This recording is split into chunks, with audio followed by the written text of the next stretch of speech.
شروع کرتا ہوں محمد و آل محمد کے رب جلیل کے نام سے۔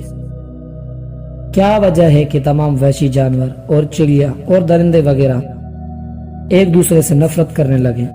تو حضرت امام جعفر صادق علیہ السلام نے فرمایا کہ تمام وحشی جانور اور پرندے اور درندے بلکہ تمام مخلوق الہی پہلے آپس میں مل جل کر رہتے تھے، مگر جب آدم کے بیٹے نے اپنے بھائی کو قتل کر دیا تو ان میں نفرت پیدا ہو گئی، ایک دوسرے سے ڈرنے لگے اور ہر ایک صرف اپنی شکل و صورت والوں کے ساتھ ملنے اور جلنے لگا اور اپنے مخالف شکل و صورت والوں سے دور رہنے لگا۔